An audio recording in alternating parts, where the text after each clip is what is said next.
Halo teman-teman semua, jumpa lagi bersama gua Andy Saputra di Selandia Baru. Jadi dalam video kali ini kita akan discuss nih buat teman-teman semua yang pengen kirim anak kalian untuk bersekolah di Selandia Baru ya. Jadi buat kalian yang penasaran, pastikan kalian tonton video ini dari awal sampai selesai dan tunggu setelah yang satu ini.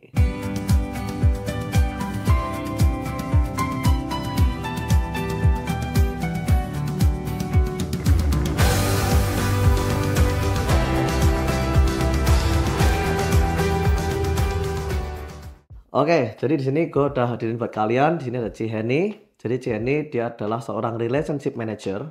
Dia bekerja di Queen City Law. Dan Queen City Law ini dia adalah sebuah butik law firm yang dimana salah satu expertise-nya adalah tentang bidang keimigrasian tuh. Oke, jadi di sini gue tanya dulu nih pertanyaan yang paling basic nih. Untuk cara kirim anak untuk bersekolah di New Zealand tuh kira-kira gimana sih? Langkah-langkahnya tuh gimana? Syaratnya apa aja tuh? Mungkin secara umumnya dulu nih. Oke, jadi secara generalnya Andy kirim anak sekolah itu dari umur 17 dan ke bawah. 17 tahun ke bawah ya? Ya, hanya 17 tahun ke bawah itu bisa. Biasa dari year 1, jadi SD kelas 1 Ya. sampai SD. Jadi basically pendidikan nasional dari kelas 1 sampai kelas 13. Kelas 13. 17 dan ke bawah. Oke, ya. Jadi itu usia sekolah di New Zealand ya. Yes. Karena usia sekolah di New Zealand tuh dia dari SD kelas 1 sampai kelas 6, lalu SMP-nya 7-8, Yes. dan high school-nya tuh dia 5 tahun. Jadi pendidikan sekolah di New Zealand itu adalah dari year 1 sampai year 13 ya, Betul. year 13 ya. Jadi untuk mempersiapkan anak mau sekolah di New Zealand, itu apakah harus ditemenin sama orang tuanya atau kita bisa langsung kirim tuh anak sekolah kita langsung tuh ke New Zealand gitu? Jadi ini kalau misalnya anaknya 17 tahun ke bawah, itu biasa kita saranin orang tua ikut.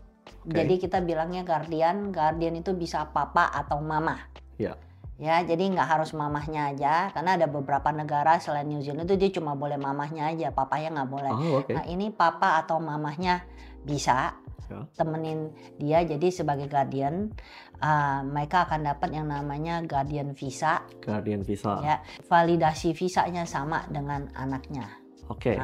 Untuk guardiannya apakah mereka juga bisa bekerja di New Zealand? Yes. Iya, jadi bagusnya guardian itu dia bisa bekerja. Ya, cuma dia ada specific time di mana guardian itu bisa kerja dari selagi anaknya sekolah deh. Jadi 9.30 sampai jam 2.30, Senin sampai Jumat. Jadi basically hanya part time aja. Ya, dan ini sama ya, kalau walaupun mereka udah mungkin cukup umur ya, kayak mereka yang sudah SMA, kan cukup umur tuh buat sendirian di rumah. Iya. Anak di New Zealand tuh boleh sendirian di rumah kalau mereka udah berusia 15 tahun ke atas ya. Ya. Kalau anaknya udah 15 tahun ke atas, guardiannya mesti tetap tungguin sekolah nggak? Iya, jadi dia tetap pokoknya 17 tahun ke bawah guardiannya bisa ngikut, dan guardiannya work right-nya ya itu dari jam 9.30 sampai jam 2.30. Tetap sama jam sekolah ya berarti ya? Selama jam sekolah ya. Atau kalau nggak ada guardian ya mereka biasa masih taruh di tempat homestay atau di dorm home atau yang diatur di arrange sama sekolah. Iya. Jadi homestay itu dia kayak ngekos dengan orang tua angkat ya? Yes. Orang tua angkat, iya. Iya. Dimana di situ anak kalian juga disediain makan, makan pagi, makan malam ya? Pagi, siang, dan malam, breakfast, lunch, and dinner. Breakfast, lunch, and dinner ya? Jadi biasa mereka breakfast di rumah, habis itu mereka bawa lunchbox, ya itu disiapin dari rumah, makan lunch. Jadi sekolah kan biasa selesai sekitar jam 3. Jam 3, benar. Nah, lalu habis itu mereka pulang, dan habis itu dinner di rumah dengan keluarga homestay. Oke. Untuk anak bisa di sekolah di New Zealand, apakah mereka harus sudah sekolah bahasa Inggris dulu tuh? Enggak harus sih Andy, cuma biasa dari sekolahnya itu mereka akan tes kamu bahasa Inggris. Jadi dia akan lihat level Inggris anak kamu di mana. Ya, nah habis itu nanti dia akan lihat anak kamu bisa masuk ke kelas mana. Jadi di sini modelnya placement ya teman-teman. Kalau di Indonesia kan mungkin kan di kelas 1 nanti naik ke kelas 2, kelas 2 naik ke kelas 3, harus berurutan gitu. Kalau di sini itu modelnya di placement test. Iya, jadi tetap misalnya ikut ke usia juga sih sebenarnya ya. Iya, ikut usia juga. Jadi kalau memang dia misalnya masih lagi di kelas 4, dia akan kelas 4 ini, tapi dia akan tes Inggrisnya juga.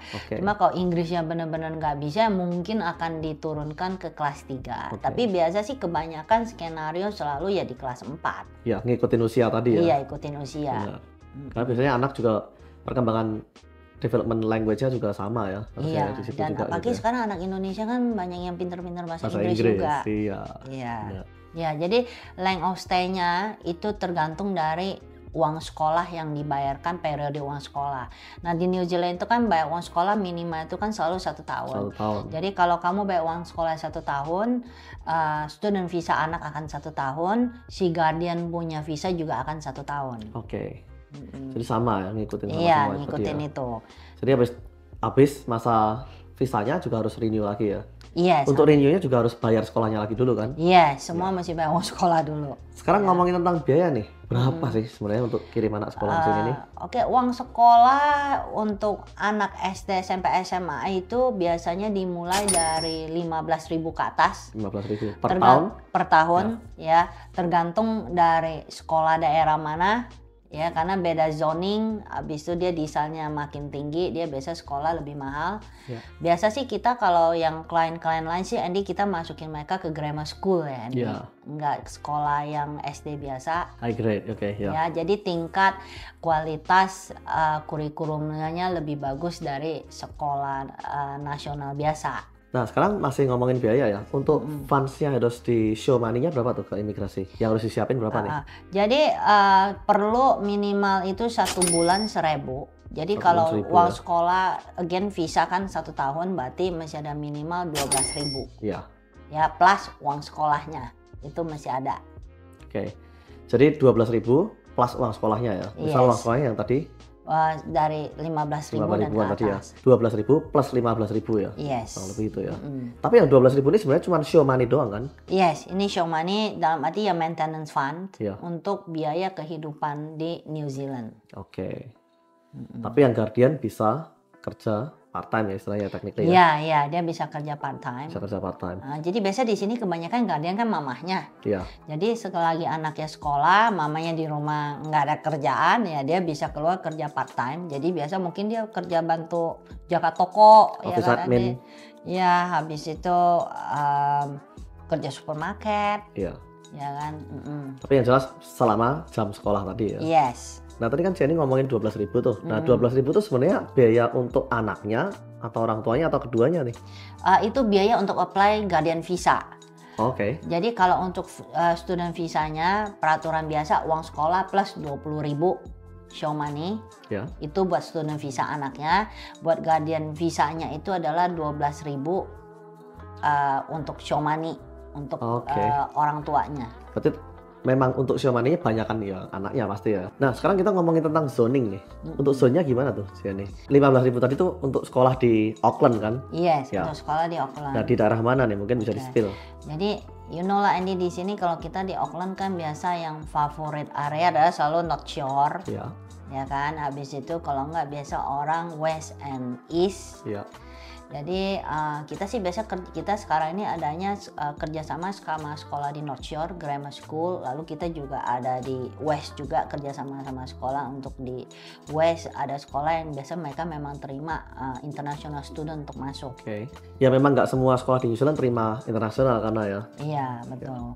Dan mungkin juga selain ini Andy, kita juga ada kerjain yang semacam kayak student exchange ya Andy. Jadi misalnya ada anak-anak yang umur 14 tahun ke atas, dia kan nggak perlu benar-benar guardian, jadi mereka hanya mau visit ke New Zealand, mungkin hanya untuk 3 minggu.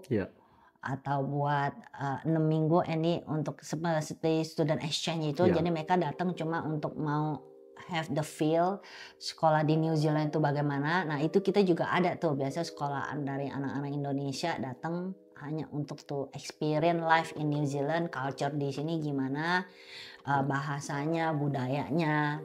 Tapi itu mesti di-arrange dari sekolahnya mereka yang di Indonesia ya? Enggak, jadi biasa lewat kita dan nanti kita akan masukin kamu ke sekolahnya. Jadi nanti sekolah akan keluarin surat sponsor dan semua dokumentasi, lalu kita urusin visanya untuk mereka masuk ke sini.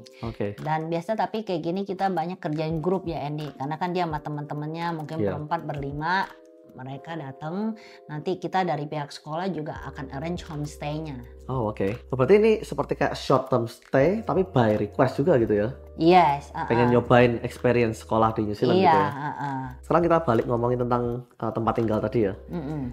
kalau misal si anaknya ini dia punya guardian, jadi dia bawa orang tuanya, itu mereka boleh nggak sih sewa rumah sendiri? Iya, boleh. Boleh ya? Jadi nggak perlu homestay ya? Nggak perlu homestay. Jadi homestay itu kalau dia guardiannya nggak ikut ini. Jadi homestay ini dipilih sama sekolah atau dia biasa tinggal di dom sekolah. Dan ini nih semua ada license-nya, mereka ada izinnya untuk menjaga anak di bawah umur. Tapi kalau dia bawa guardian, jadi kita ada klien yang dia dan mamanya datang, dia bawa, jadi mamanya guardian, nah mereka sewa apartemen sendiri. Right, oke. Nah buat teman-teman yang penasaran, caranya gimana sih, prosesnya gimana, cara sewa rumah di New Zealand, kalian bisa tonton videonya yang udah buat sebelumnya tuh. Nah jadi buat teman-teman yang berminat, kalian bisa mengirimkan kopi paspor kalian dan juga kopi report kalian ke study@unhaven.media. Nah kalau kalian mau bawa guardian juga, kalian juga pastikan untuk mengirimkan kopi paspor guardian kalian ya. Nah, jika kalian punya pertanyaan yang lain, kalian bisa tuliskan di kolom komentar bawah. Untuk pertanyaan kalian yang menarik, akan gue bikin video khusus buat kalian. Kalian juga bisa mengirimkan pertanyaan kalian ke forum saputra.org, di mana di situ adalah forum diskusi tanya jawab, di mana kalian bisa saling tukar pikiran dengan anggota yang lain juga. Pastikan kalian cek tuh saputra.org. Di situ ada bagian khusus yang namanya imigrasi Selandia Baru. Oke, jika kalian suka video ini jangan lupa klik like, share, dan subscribe. Waktu kalian subscribe, nyalain juga tombol loncengnya, sehingga saat kita upload video terbaru, kalian semua dapat update dan notifikasi dari kita. Thanks for watching guys, cheers!